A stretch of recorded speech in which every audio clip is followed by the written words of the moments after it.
702. You're listening to the best of The Money Show. The Money Show.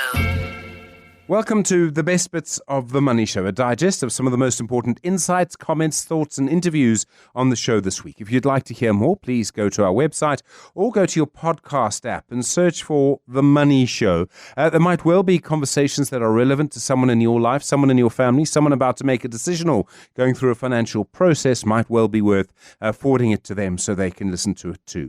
To start, some of the news stories that were important, we thought, this week. And world leaders were at the United Nations headquarters in New York for the General Assembly meeting. Our President, Cyril Ramaphosa, made the point that trade is being weaponized.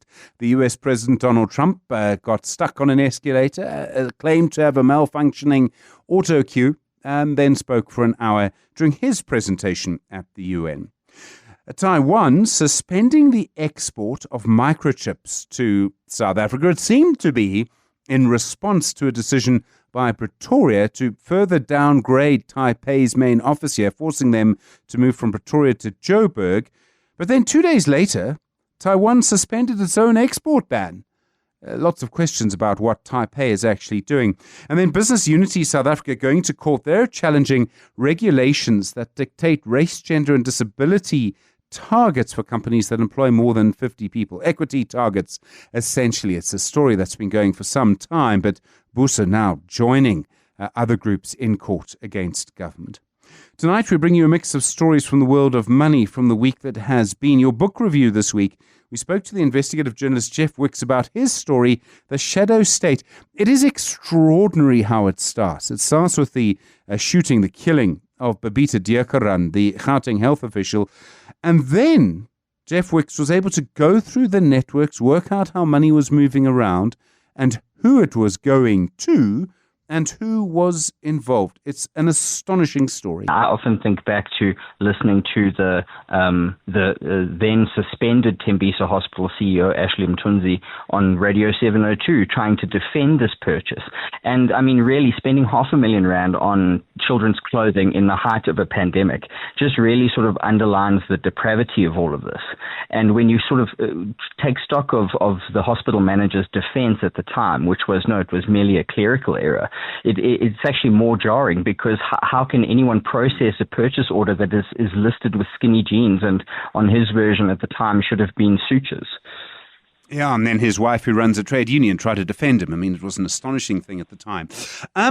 How difficult was it to get all of this information together? I was watching your reporting on News 24, watching it very closely, and I was amazed at the detail of it. And clearly, and I don't know how, and Jeff, I'm never going to ask you your source, you know that. But clearly you had access to the most interesting and important financial information that allowed you to piece it all together. Yeah, well, I think the getting access to her cell phone and laptop, or at least the forensic image of those devices, it really broke the story open for us. I mean, we were chasing dead leads for months. And then when we got our hands on those gadgets 7 months after Babita was murdered, and we had them forensically examined, and this is all narrated in the book, so anyone who reads it will understand exactly how I got my hands on these. And once we had those, we had a trove of 60,000 Gauteng Health emails with all the ledgers, an unimpeachable record of evidence that they themselves could not deny the veracity of. And you know, the key or critical moment for me was the couple of seconds when we finally found Babita's report, which he'd filed into anomalous spending at Tembisa Hospital, freezing 100 million rand in outgoing payments, and then calling for a forensic investigation. The report that she filed 3 weeks before her murder, and likely the document that got her killed, and which informed all of our reporting and ultimately the book. So many of this involves people that we're talking about now. I mean, it gets quite messy and complicated, but I mean, Kat Matlala seems to be involved. We have this huge inquiry underway now, which is linked to him and Senzo Mkhunu and all the rest. I mean, the story's not over yet by a long chalk, by the sounds of it.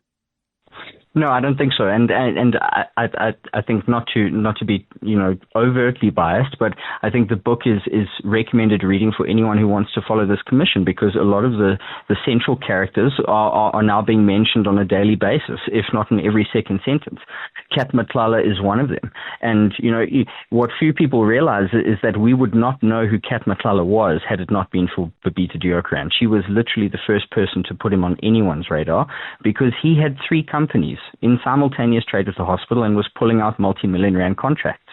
He also figured in with a larger syndicate that is responsible for nearly R500 million worth of extraction in just under 2 years. So it's important figures which are now dominating our discourse, and Babita was onto them 4 years ago. When you've published all of this over time, and then when you've published the book now, has there been a reaction from anyone? I mean, from the police, the Hawks, the health minister, the people you were reporting on?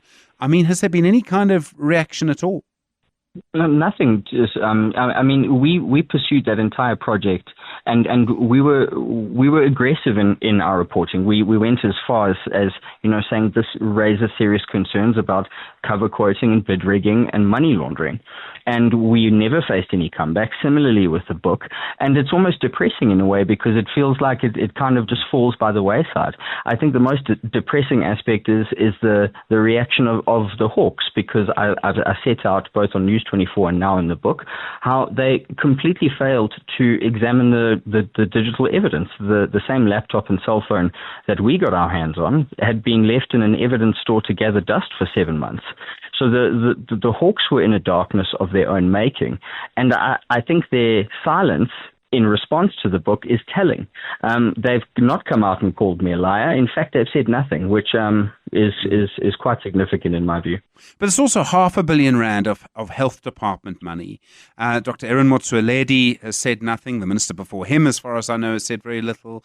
The Gauteng Health MEC has been silent. The Gauteng Premier, Panyaza Lesufi. I mean, and I'm deliberately mentioning him because, he's here, there and everywhere at the moment. You would think someone would say something. It must be astonishing. Well, the last time we heard from he was just the newly installed Premier Lesufi back then was at the tail end of 2022. So nearly 3 years ago, we heard from him, and that was about the interim findings of the SIU's report. The sitting health MEC is equally absent.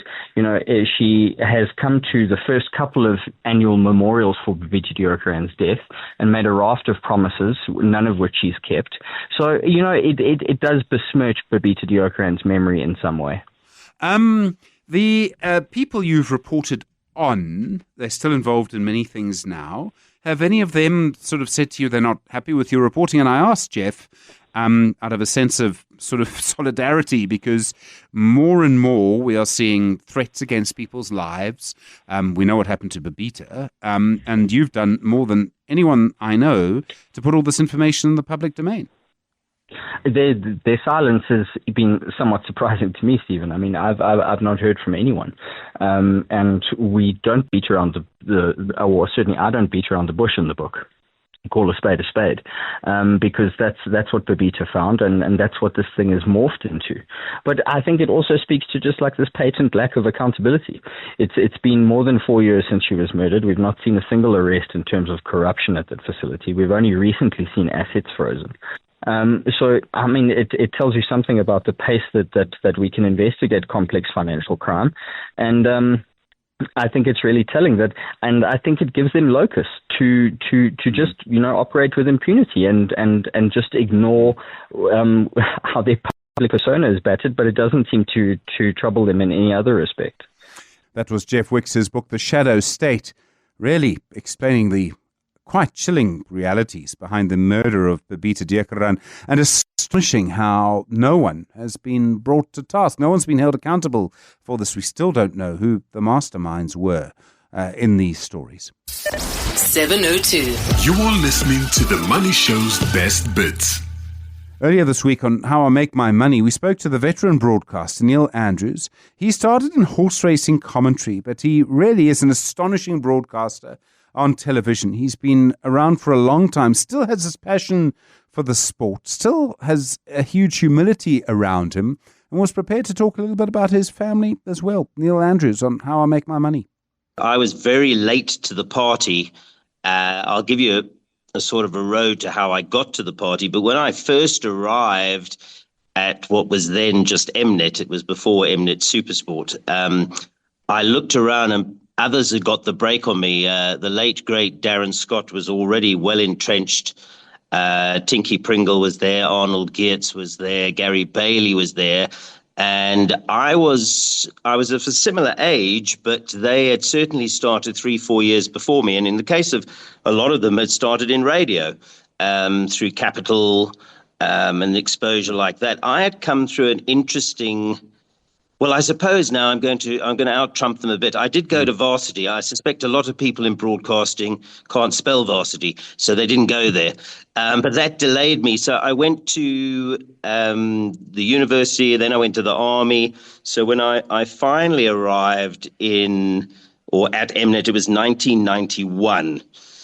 And I had got experience I was a horse racing commentator. So I got in through the horse racing door because MultiChoice at that stage, it was quite interesting. They had a couple of projects that Koos Becker, who had started Mnet, had a division called Communication Technologies. And he was smart enough, as we now all know, to work out that at some point in time that they'd saturate TV, with decoders. So they had alternative businesses lined up. And one of those was horse racing. Another one was MTN, which was, of course, hugely successful. So that's how I sort of came around the back door. It's a long-winded answer, but that's how it happened. No, but that makes sense. But I mean, I wondered if timing was important. I mean, I know from my own career that what was changing in broadcasting was important to me, because a couple of years after you joined, you went from sort of Mnet and just one sports channel to a whole host of them, and there would have been a lot more work around for you. Absolutely. I think you've got to be lucky. And oddly enough, I have a lot of youngsters asking me today how I did it. And I say exactly the same thing, that we're into an era now where everything is breaking up. Traditional broadcasting is no longer. So we've seen it with podcasts and with, various cameos that you can make either on linear or digital, which, of course, wasn't open to us back in the day. So you've got to seize that opportunity. But yes, I would say you have to be a bit lucky. And in that sense, I think I was lucky, yeah. There's something about South African sport. Now, I mean, I was sorry, Neil, but still at school when all of this was happening. I mean, towards the end of it, to be fair. But it seemed to me that a couple of things happened. Yes, people will remember the first couple of matches that the Springboks played again, Bafana. But what really happened was quite often, quite regular international cricket. We were quite good at it. There was a very well-timed for us World Cup in 1992. It was something everybody started to watch. And I had a question. In a way, your job is to tell stories about sport. And I wondered if maybe it helps because South Africa, I think, but I'm asking you, you're more of an expert than I am, if our sporting stories are better than other countries' sporting stories.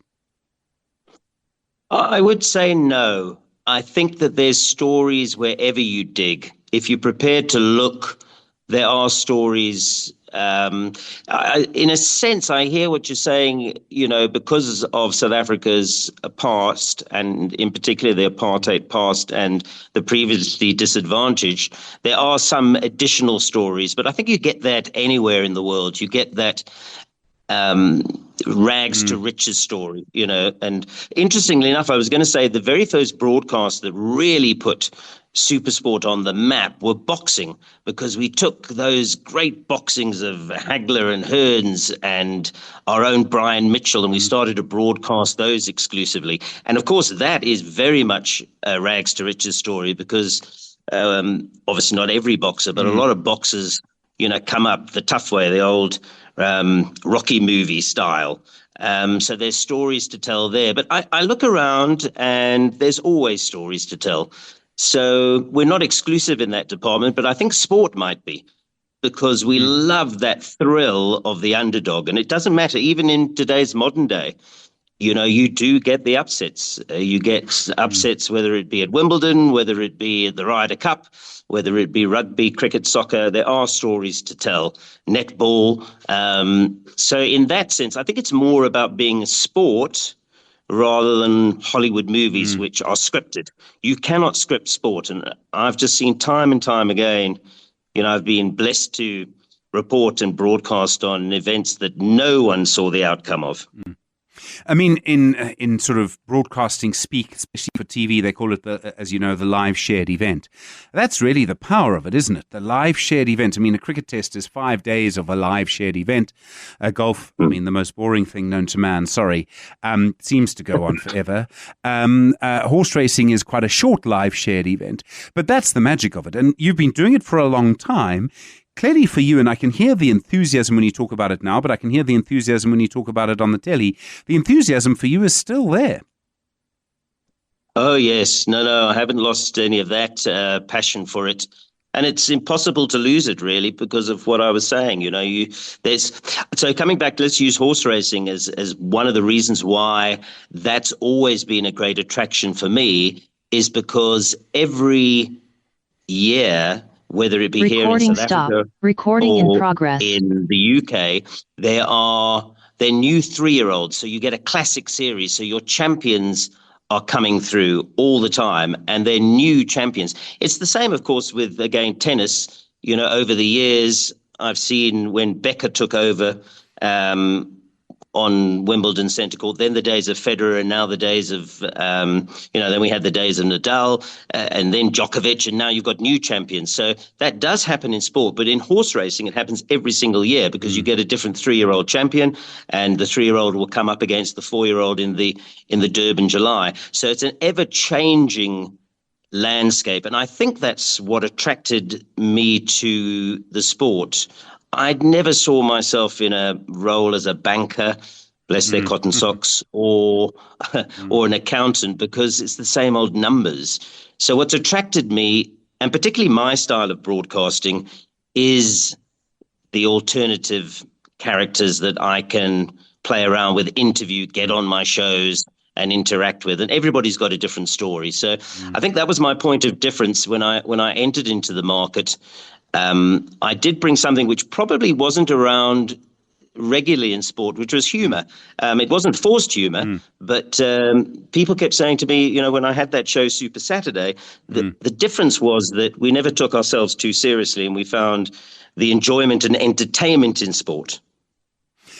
You have always had a sense of fun. And I sometimes wonder, and particularly if you look at the era we were coming out of, there wasn't a lot of fun around that was being had publicly. That really matters. People want to, that's the secret to good breakfast radio, is a little bit of fun, that's what you're able to bring. And clearly for you, it does come very naturally. You can see the joke. You can, get the Australian to tell the time Brian McMillan had a gun. All of those things come quite easily for you, it seems. Yes, it does. I am blessed in that sense. I'm lucky in that sense. I don't know whether I got that element of humor from my dad, who was a bit wacky. I think I'm not quite as wacky as he was, but there is that tongue-in-cheek element to everything. And then I think what you do in a broadcast career is you position yourself around people who you can get the best out of. So again, coming back to that Super Saturday show, because that's really where, from an award point of view, we won all the awards, was the chemistry. So again, it wasn't, let's pick this guy because I think he's funny.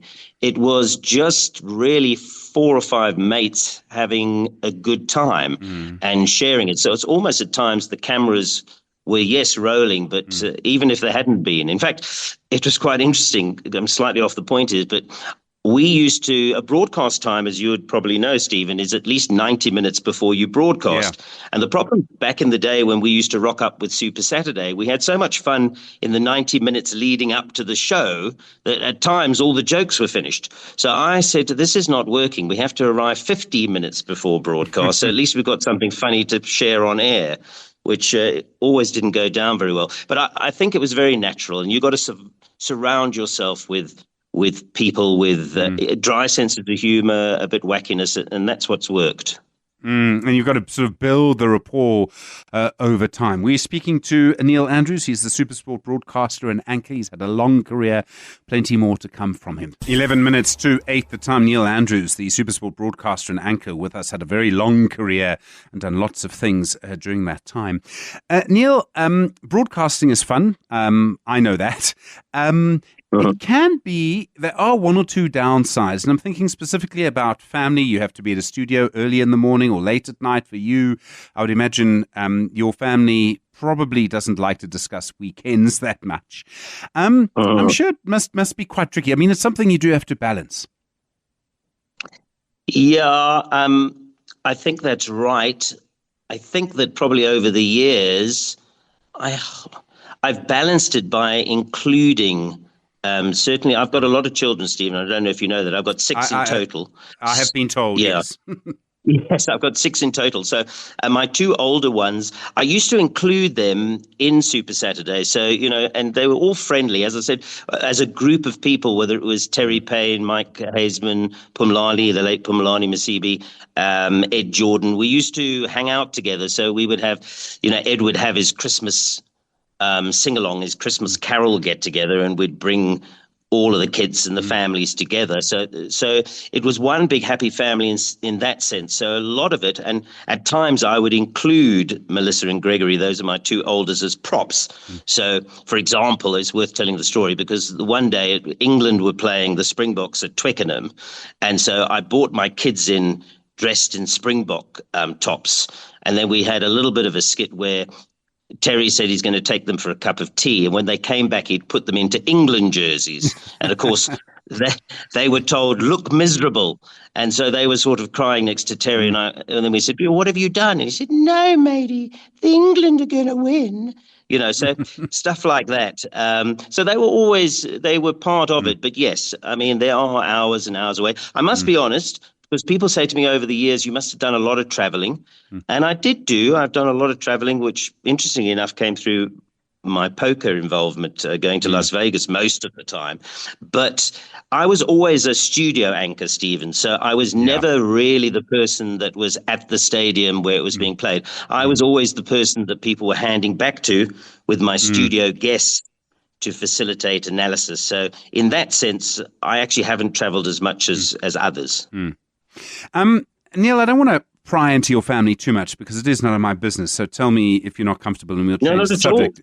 But I know I've got nothing to hide. I know that when you got married, you had what many people in South Africa call a traditional wedding. Someone actually, I won't tell you who, sent me some videos of it earlier. And you're bringing up children that have parents that come from different cultures. And I wondered what your experience of that was in Mzansi, in South Africa, right now. A lot of people, there are many, many families like yours. Sometimes they're blended families. Sometimes they're families where the parents come from different backgrounds.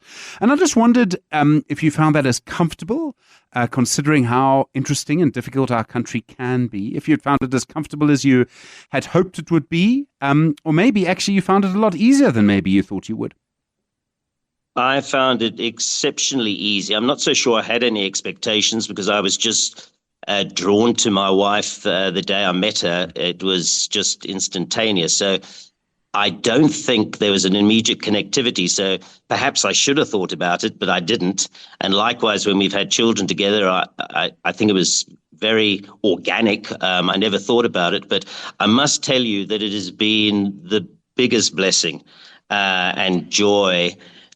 Because I think it's eased me into a new world as well. I think sometimes as old traditional South Africans, we we weren't allowed to share in some of the enjoyment and entertainment and life from other cultures. And I've absolutely loved it. So, and dare I say, I seem to be loved by my family. So, Pops, who's my wife's grandfather. I was born on the 16th of July, so my family name is Nkululeko, which is freedom. And it's just fantastic for me to go to family gatherings and for him to welcome me and say, hello, my son, Nkululeko. So it's interesting. I think, this is a broad statement, but, I don't think some, European families, if I can call them that, actually have that. We seem to live in a little bit more siloed.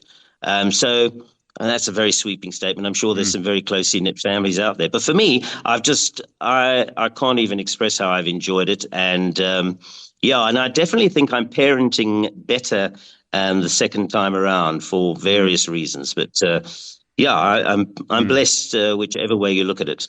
That was Neil Andrews, looking back at a career defined in so many ways, but passion absolutely there. And someone who I think has sort of really changed as South Africa has. 702. The best of the Money Show from this week.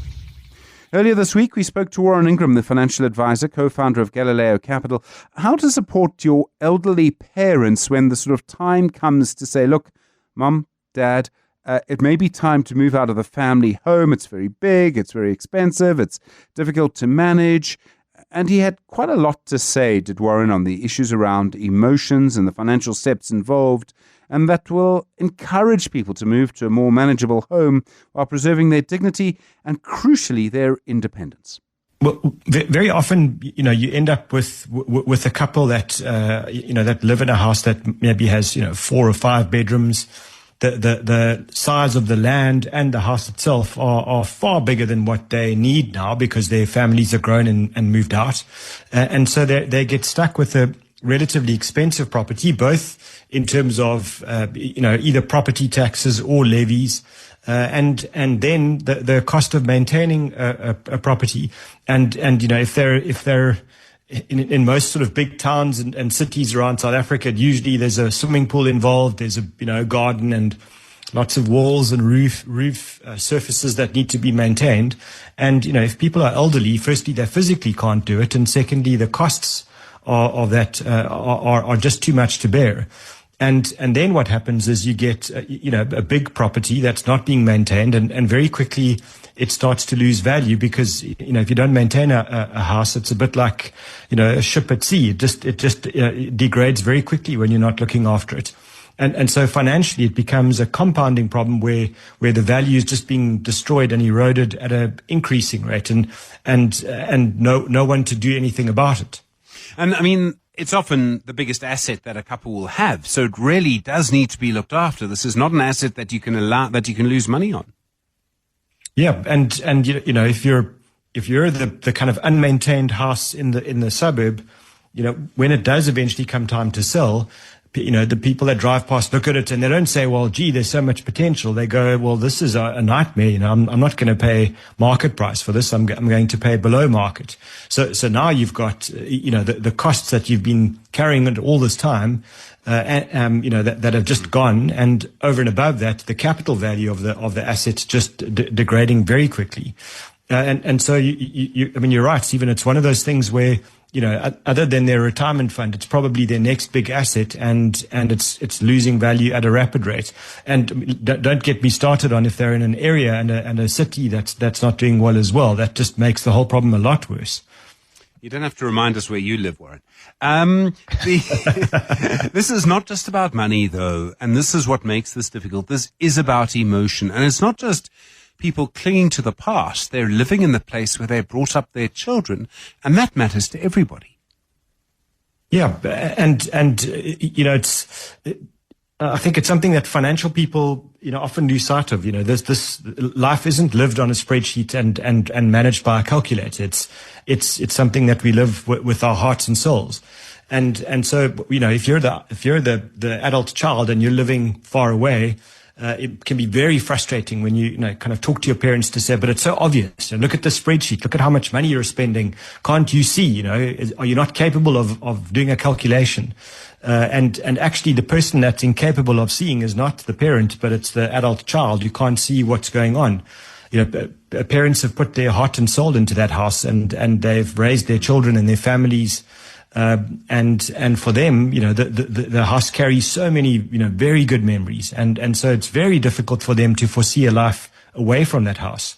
And then the other thing we need to bear in mind is when we get older, change gets harder. And some people grapple with change at any age. And if you're in your 60s, 70s, or 80s and you're faced with the prospect of having to move, it becomes almost terrifying. And so, we've got to understand that, the spreadsheet might say one thing, but the heart and the soul are saying completely different things. And so we've got to just be really careful around how you approach a conversation like this, because you could be approaching it in completely the wrong way, where you're having an analytical conversation and you need to have a completely emotional conversation with somebody. You've got to sort of manage the tone of it. The financial considerations of downsizing, I mean, generally speaking, it's the right thing. And so you've got to sort of talk through the advantages of moving somewhere else. Yeah, I think, if the financial pressure is building, then it might be the way out in terms of having a constructive conversation that suits everybody, that where everybody sees and feels the benefits on kind of a positive footing. And so just, understanding that when you have a large property, it's always more expensive to maintain than a small property. And so just from a running cost point of view, you're going to benefit by being in a smaller place.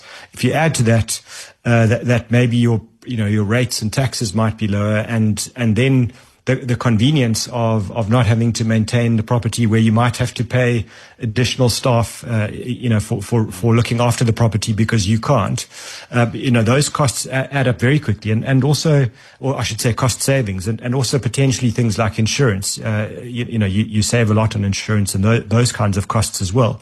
And so understanding that if you're going to sell the property and it's still in good condition and you're going to buy a smaller place, potentially in the similar area, you could end up, realizing a fair amount of capital. Just for argument's sake, you sell, a house for 6 million and you buy a smaller place for 3 million. That 3 million gap is now money that you can use to fund a better lifestyle.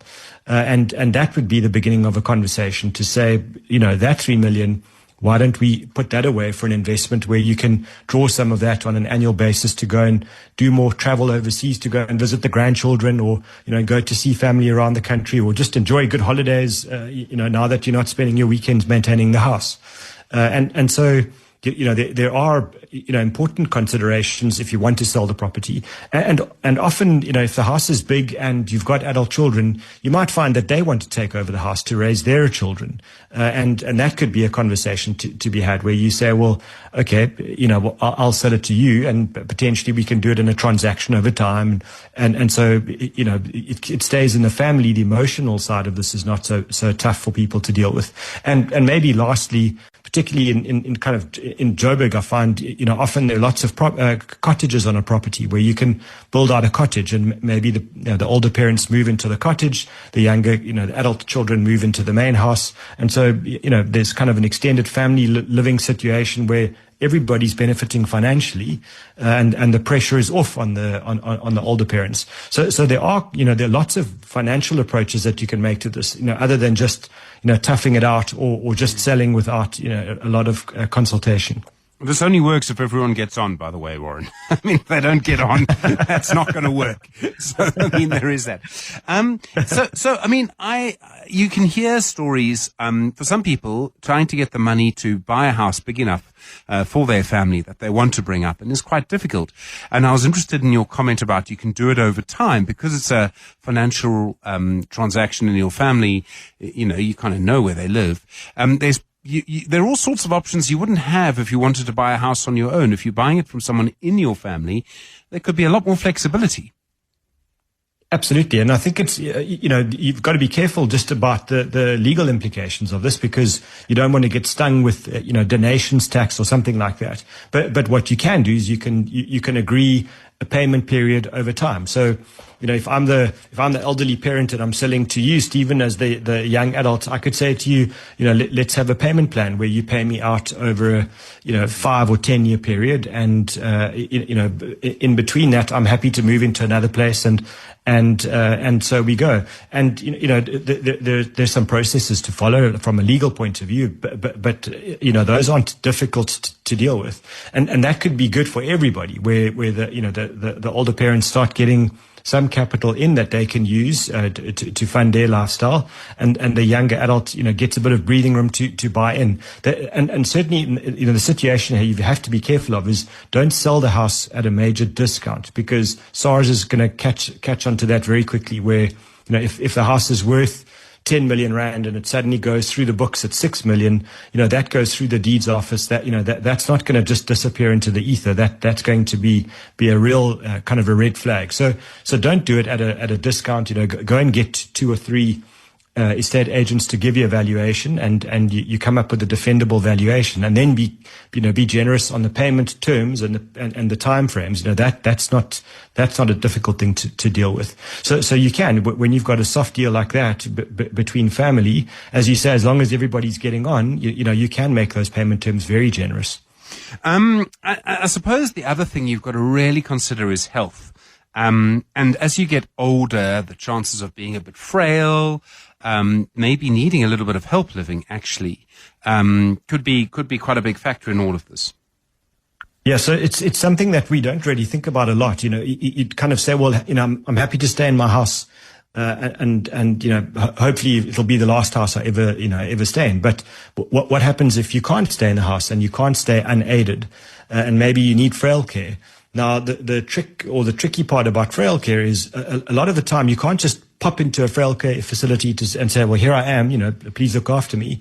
Often good frail care facilities have waiting lists. And, if there is a retirement village with frail care attached, they'll always give preference to the people who are in the retirement village first, before they'll take outsiders, from not within the retirement village. And sometimes they just won't do it at all. They'll just say, if you're not in the retirement village, we don't take you into frail care. And and financially, there's reasons for that, because there might be some cross subsidization between the kind of houses in the retirement village and the facilities. So if you want to have protection against a shock where you can't get into frail care at the right time, and usually it's going to be an urgent situation, then moving into a retirement village on the front foot when you're in relatively good health, where you can move into a place that you choose, and at a time of your choosing, might be a much better process than having to kind of be forced into a facility that you didn't choose because you're now in almost a medical emergency situation. And unfortunately, that happens quite a bit, and so, one of the things I'd be saying is, make sure that you just take the health, into consideration over and above the financial decisions, because, this is, as we said, it's a multifaceted, complex situation. Yeah, no, there's so much to it. Warren Ingram there, offering important guidance on how you can help elderly parents through the emotional and financial difficulties of downsizing. The best of the Money Show on 702. 702.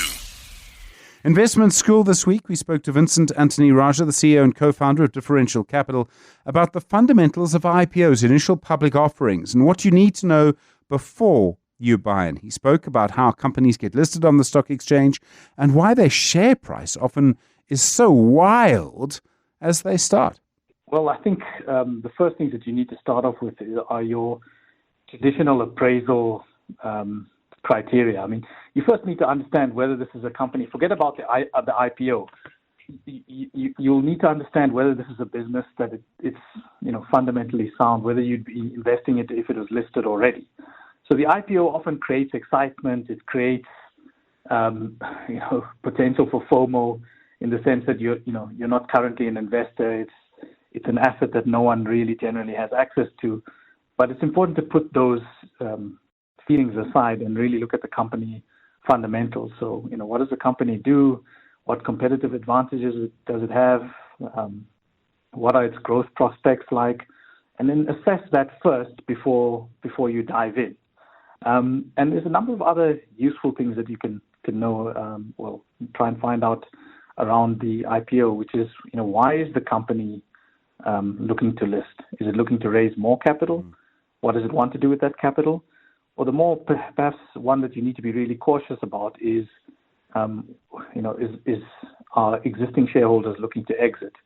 And why are they looking to exit? Is it a private equity firm that's looking for liquidity?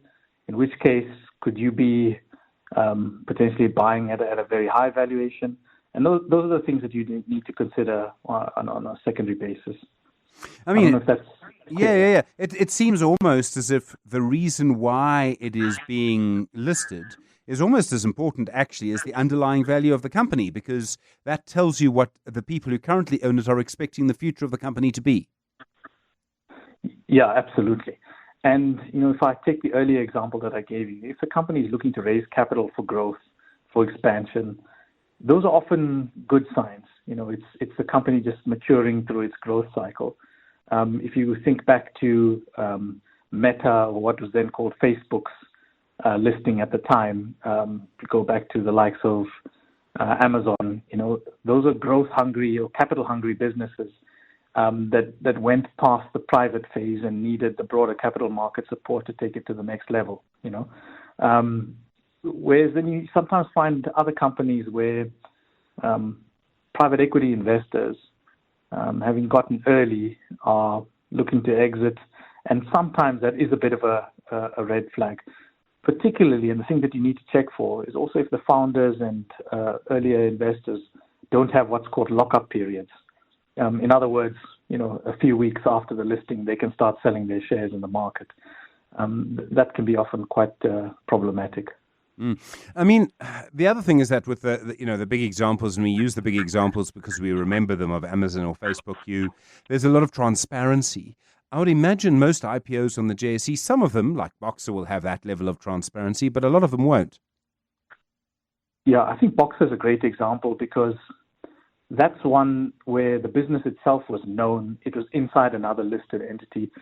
So it's a great example of capital restructuring where the parent company needed capital, still wanted to remain a shareholder. So all of the signs of, let's call it, a positive reason for listing that business were there.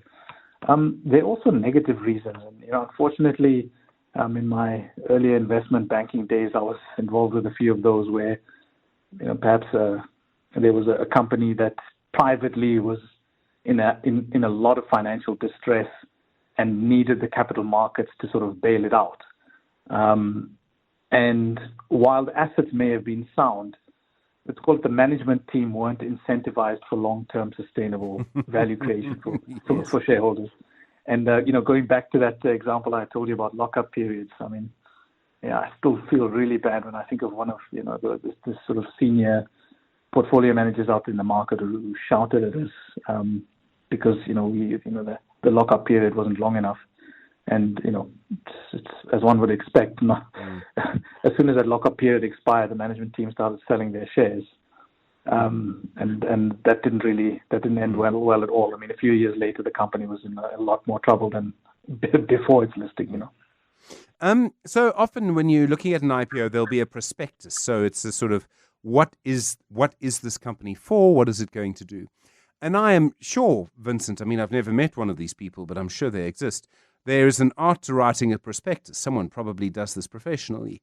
So when you are reading a prospectus, would you expect to find all the answers to the questions you've posed there? You've got to read a prospectus very cynically. So there'll be plenty of information there. But you can rest assured that, let's call it even the good IPOs, the good opportunities, will always present the best foot forward. I think a sign of a healthy IPO is one where there's enough of a reasonable section on risks. And there you get a good sense of the management team's ability and their own perception of risk. Where you find, let's call it, that the narrative, the IPO is greatly skewed towards the opportunity. And let's call it a less than reasonable appraisal of the risk. I think that's where your sort of cynical antenna needs to be at its highest. Okay, so I like the idea of just reading it cynically. I mean, that makes a lot of sense to me. The joy of an IPO, and people will always think of the big successes. So, I think I used the example on the Money Show a few months ago that, everyone would think, well, if I had invested in Capitec when it listed, I would be very rich now. But if I had invested in Capitec 5 years before it listed, I'll be even richer, right? So timing really matters. And the idea for a lot of people is an IPO would be the first time you can get exposure to a company. And so that, I presume, shows you how important the timing is. And you use the word FOMO, fear of missing out, a little earlier. And isn't that what kind of drives the excitement around these things? Definitely does. And what that tends to do is, even for good companies, that FOMO and depending on how broadly the stock will be issued, because you've got to be careful. Sometimes with IPOs, if there are other preferred large asset managers in front of the queue, they might get a better allocation than yourselves, and that tends to cause a bit of a squeeze for the price. And what happens is, on listing date, the price is probably artificially high sometimes. And that's where, you often find that IPOs, it is quite common for them to underperform quite badly. Not that the company itself is bad. It's just that the pricing at that point in time might have been overhyped. So, investment banks are highly incentivized to try and get the best price possible for their client, which is really not you, the investor. It's the company and those looking to list their equity. So you have to be, that cynicism is important in IPOs, and you've got to be really careful. So one of the examples that we often do is just check the extent. If you go back to the Boxer example, and the reason I'll bring it up, it's a good one. At that IPO, it was quite reasonable because Boxer was growing faster than ShopRite, had better margins in certain aspects, and therefore the price to earnings multiple that was being requested was really reasonable compared to other comparable businesses. When you find that the valuation metrics being asked are stretched and require growth and lots of things to go right, that's when you need to be very careful. That's very interesting. So that issue, and you made the point that the price can sometimes drop quite dramatically after the IPO. And I've seen this. I mean, there's a good example of ASP on the JSE at the moment, where the valuation can swing so wildly, and it's not the only one. There've been one or two others I've noticed. On the first day it sort of is often up dramatically, the next day it's down dramatically. Why does a share that is new to the JSE often swing so wildly? And I must say, obviously, Boxer swung a little bit, but then calmed down quite quickly, and that was probably because the value of it was known so well. But why is there this sort of wild phase in a share price of a relatively newly listed stock? Look, to be fair, Stephen, even Boxer had a wild first day, I remember. I mean, there was big swings. So even with a stock of that size, of that magnitude, what you often find squeezing the price up is, especially in the case where there's lots of demand for that asset, you'll find that many investors were left out or didn't get the complete allocation that they wanted, and then they end up just squeezing the price up aggressively. What you also find on, and this is the case sometimes, is there are specialist funds that short, so once a stock has IPO'd and there's scrip available to borrow, you do find there are strategies that are out there that, if the criteria is right, they'll short it. And again, because the stock is new, because a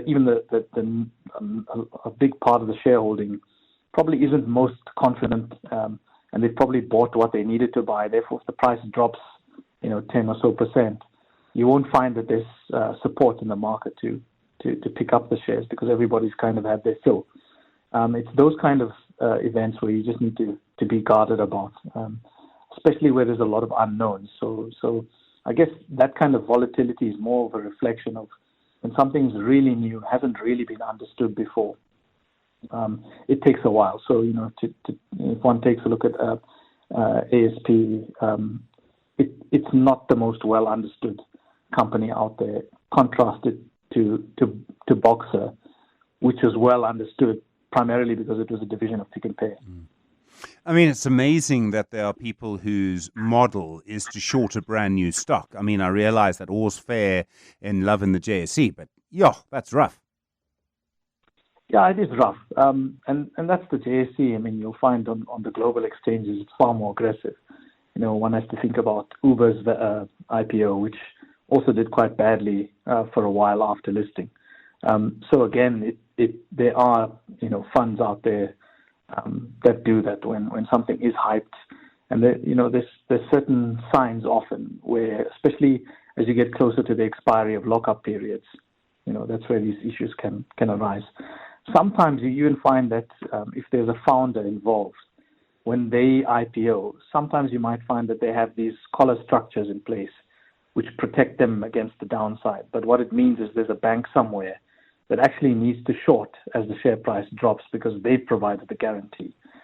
And it's these kind of structures around IPOs that one has to be very careful of and wary of. Vincent Anthonyrajah there, the CEO and co-founder at Differential Capital, sharing essential insights into the world of IPOs. 702. You are listening to The Money Show's Best Bits. Those are the best bits of The Money Show, just a digest of some of the most important insights and thoughts on the show this week. If you'd like to hear more, please go to our website or your podcast app and search for The Money Show. Thanks for being with us this week. Thanks for listening. We'll be back with you 6 o'clock on Monday. Have a good weekend.